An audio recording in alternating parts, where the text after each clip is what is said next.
Hi, welcome to another tutorial by me. This one's going to be a little bit lengthier, so what I'm going to have you do is pause the video. I'm going to explain these rules just a little bit, but go ahead and pause the video now just to write down these rules, and then we're going to talk about them. Okay, so today our lesson is on properties of exponents, and there are tons of different rules when it comes to exponents, but they all kind of relate to each other. It's just showing you every case scenario that you might have to deal with, but the main ones are going to be the product rule and the quotient rule. The rest of them kind of just tie into that, okay? So the product rule says that if we have two of the same numbers being multiplied, but their exponents are different, we can combine them into the same number as the base here and then add the exponents. Really similarly is if you have two of the same, we're going to call these bases, okay, the same base with different exponents, then we take this, also a fraction is the same thing as division, so that's what's written here, and then we just take our base to the x minus y, so to the top exponent minus the bottom exponent, okay? Power rule says that if we're multiplying a power to a power, then that's exactly what we do. We have, here's some parentheses separating them, but we're just multiplying them together. And then for negative exponents, we don't want to have negative exponents. That's kind of like a no-no in math. So to change it from negative to positive, we just put it on the bottom of the fraction bar. So a to the negative x becomes 1 over a to the positive x. Okay. Power of a product, it's just saying that if we have two numbers being multiplied on the inside of the parentheses with a power on the outside, then we need to distribute that into both. So we have a to the x and b to the x, and they're being multiplied together.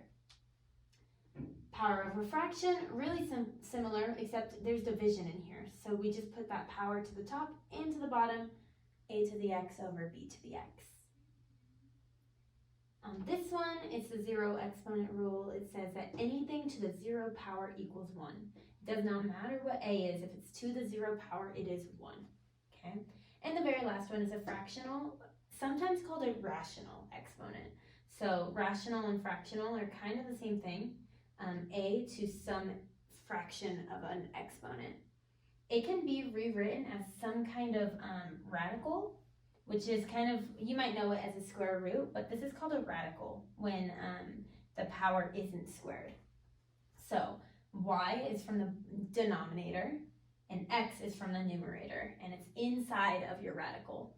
Okay, these are the main rules, and we're going to try and apply most of them to some example problems.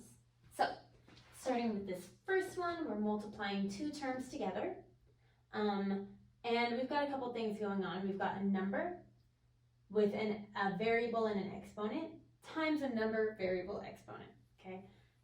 So there's two things. We need to multiply 2 times 3, and we need to multiply m squared times m to the 4th power.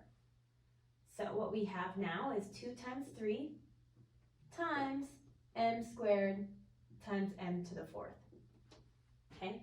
2 times 3 is 6, okay? M squared times m to the 4th, well, we just have to add the powers. So we get m squared plus 4, our final answer being 6m to the 6th power. Okay?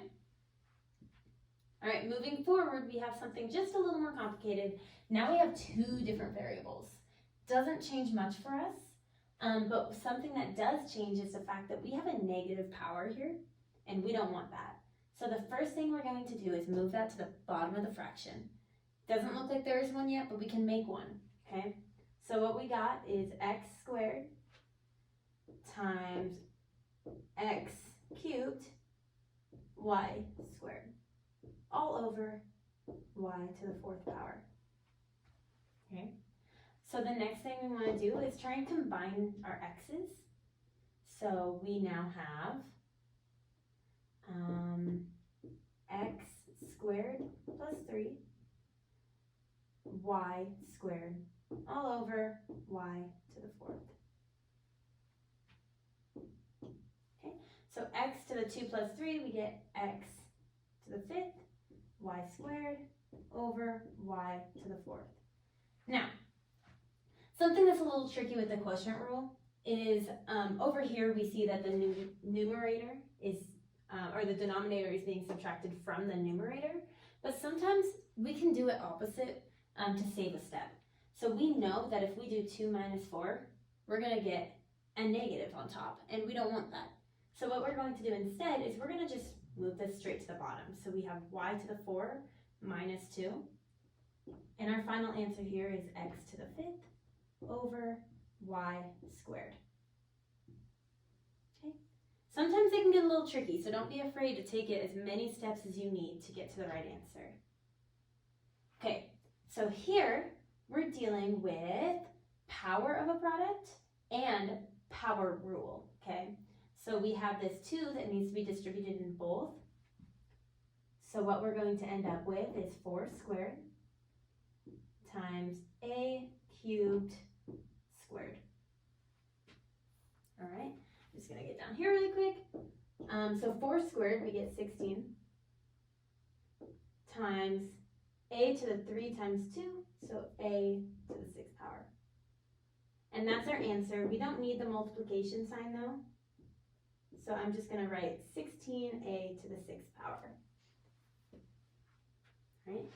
Just keep in mind that an exponent means how many times we're multiplying something together. So 4 squared means 4 times 4. If it was 4 cubed, it's 4 times 4 times 4, and so on. Okay? Up here to example number 4, we have x squared to the 0 power. Well, first off, we have a power of a product. 0 times, power rule. 0 times 2 is 0. Excuse me. And so anything to the 0 power is 1, so we don't even need to deal with the power rule at all, but if we did, we'd find that x to the 0 is still 1. So our answer here is just 1. And this one is just a little bit trickier. The first thing we want to do is think about 4 divided by 3, which we can't simplify, so we're going to leave it. Okay. We have x cubed and x squared. So that means we have x to the 3 minus 2. And we have y to the 4th minus y, or an over y squared. So we're left with y to the 4th minus 2. So now we have 4 x to the 1. Well, x to the 1 is just x, so I don't need to carry that exponent with it. And then y squared all over 3. And that's our final answer. That is how you work with exponents.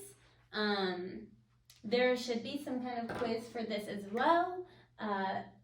If you have any questions, just looking up properties of exponents will be super helpful for you. Thank you for watching.